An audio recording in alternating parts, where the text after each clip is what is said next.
What's up guys, the Leon Trotsky, and I'm bringing you another Battlefield Bad Company 2 video. This is a life in the game of a general, that's right. Once again, I'm a level 50. That doesn't mean I'm any better or any worse than anybody else out there, but it does mean I have quite a bit of experience, and I use that experience to bring some tips and tricks to the YouTube community.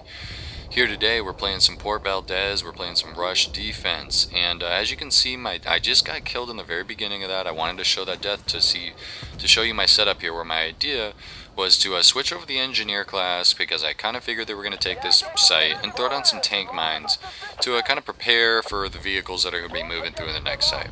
I kind of build on that as it goes along, but I throw some tank mines down there, and you really got to pay attention to how you throw them down. I throw one out in front just in case I want to take down any UAV or the fast movers that get past, and then I put a group of two to take out any heavy vehicles, tanks, etc., etc. So I throw all my tank mines down and I start moving back, and I realize that none of them have moved up. I'm not getting too much pressure, so I figured I'd still keep pushing back and see where these guys are, see where they're coming from, and you know what we can do here.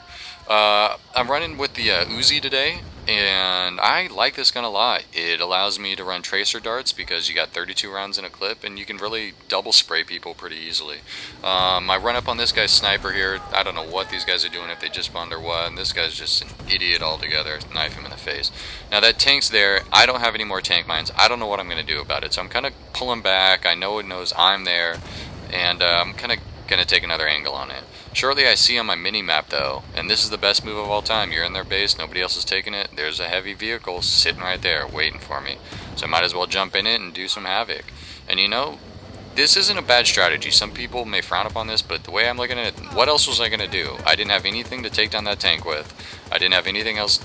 I'm not going to shoot it with a gun. I'm not going to go drill on it. There's a tank sitting there. I might as well try and blow the hell out of it. Today I am running the vehicle spec that I'm running is the War HD, if you didn't notice that in the beginning, and I think that makes a huge difference when you're running in these heavy vehicle tanks, because it just drops people. You can see that guy jumps out, and I try and get both the tank and the guy with one shot there and miss, and I'm kind of failing around running this guy over and whatnot. But yeah, I really like, I don't use the heavy vehicles that much unless nobody else is using it, or it's just going to strategically, you know, play a good part, or I'm running an engineer kit. And here I'm trying to blow up that tank mine. I don't want to let myself blow up, but I'm just basically going to run this all the way back to the base, turn it around, and then hold it down there. Because one reason you don't want to sit back there, first of all, is somebody might run up on you on C4.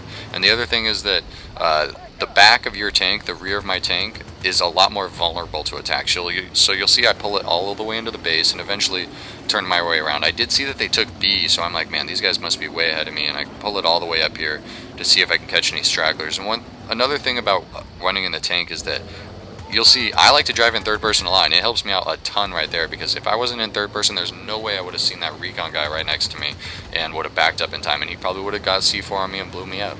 So there I figure we have B pretty much cleared out, and so I might as well move back over towards the route that people generally take towards A. And I get hit by rocket, and you know, my other guy's sitting in there covering fire, so I might as well jump out as my tank's in a somewhat safe position and heal me back up, just so you know I can do a good tank warfare.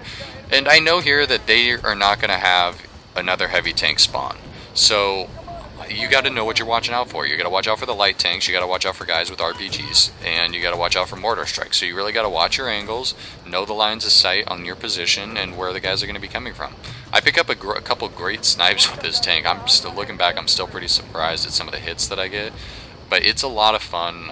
Sometimes just dropping people with one shot. I don't know if I'm making direct impact or what, but another thing you got to watch out for is the UAV. You see me spotted up there, and I'm backing up. I figure that thing's going to take a shot at me, and you know, you do what you can. Here I see guys kind of moving throughout A, and they plant A a couple times. One thing in the heavy vehicles, you have to know which buildings are destructible on your side, especially when you're playing defense. I get a tank mine there, right there. That's nothing, but nothing feels better than being in their tank that you stole from them and getting still a tank mine kill.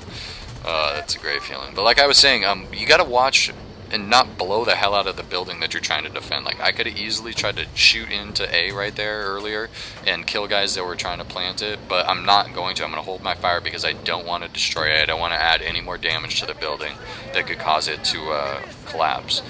And, you know, they set it there again. I don't know where the rest of my team is. I'm in a tank parked right next to the thing, and nobody else on my team is around anywhere.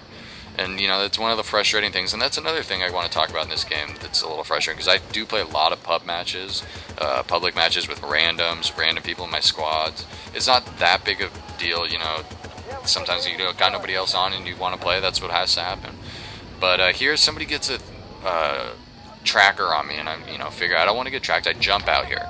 And this is one of my pet peeves, when somebody comes up, one of my guys on my team, not my squad, just runs up and just jumps in the tank that I've held all game, that I stole from them. And as you can see, somebody that isn't that familiar with the tanks, or at least doesn't know how to use it very well, I don't know if he even shoots them. He shoots the main tank gun a couple times, but he doesn't move it anywhere. They just take A, and he just leaves it in their base. Like, he just sits there without moving anywhere, with the back of it still facing where they're coming from. It's just a horrible position. So what ends up happening is I end up staying in the tank instead of being stupid and just getting frustrated, which I normally would do, and just jump out and saying, screw this guy, I don't want to die. Because I know somebody's going to run up on me in C4 when this guy doesn't move the tank. You got to stay moving. You got to work in third person. You got to know who's around you. I'm going to let you guys kind of watch over my death here, because it's inevitable that it's going to happen when somebody steals your tank and doesn't know how to drive it. It just makes me so frustrated watching this right now. Guys, I'll give you a little channel update at the end of this, is that I still am going to be playing a little bit of Medal of Honor. I'm not giving up completely on that game, but it's very frustrating. I'll probably post another video or two on that recently, but I'll stick with the Battlefield for sure. You guys, the Leon Trotsky, keep it real, play Battlefield, I'll hit you up soon.